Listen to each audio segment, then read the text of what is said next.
أعوذ بالله من الشيطان الرجيم بسم الله الرحمن الرحيم رب اشرح لي صدري ويسر لي أمري واحلل عقدة من لساني يفقهوا قولي. تاسو چې دا چار چاپیرا زه تاسو ته ریکوست کوم چې ورسره لغونه دا او چولو دا خپل کیمرې چې دا زه سویم نو دا ورډز او دا عمل یو شان دی او کنه دی. نمبر 1 خبره خدا دا چې زمونږه د ملګرو وکیلانو او د هغه متفقین چې دي مونږ دا خبره بالکل نشته چې مونږ منافقت کوو. نمبر 1. نمبر 2 دا چې که پیسې کمی شي د جیبې خرج کوو.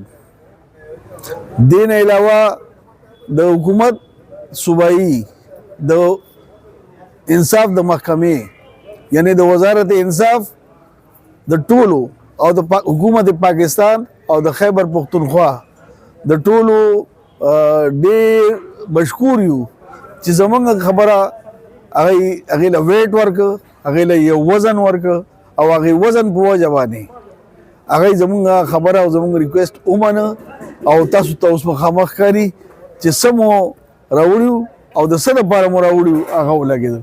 نن موږ د کتابونو ډېر زیات ضرورت دي او کتابونه راته میلاو شو ما ورته پکې یو سجیشن دا ورکړه چې موږ له د دې په دې چاپېریال کې موږ له تاسو د نیټ بندوبست وکړئ چې هر سړی نن سبا نیټ کتاب خو یو کتاب دی.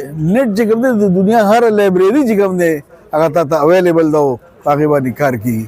نو په دغه لګیا یو کار کوو. کوم ډول ترقیاتي کارونه شروع دي هغې مو تفصیل راکړئ چې چیمبر شروع جوړېږي یا د اوبو پلانټ دغه والي سره محترم د دغه ګیټ نه راوالی د ګیټ د پاسه هېڅ کور نو باران مو او سپایان به ولاړو باران ته به ولاړو یا به چېرته بل خوا داسې پټ ولاړو خو کار به سم نو.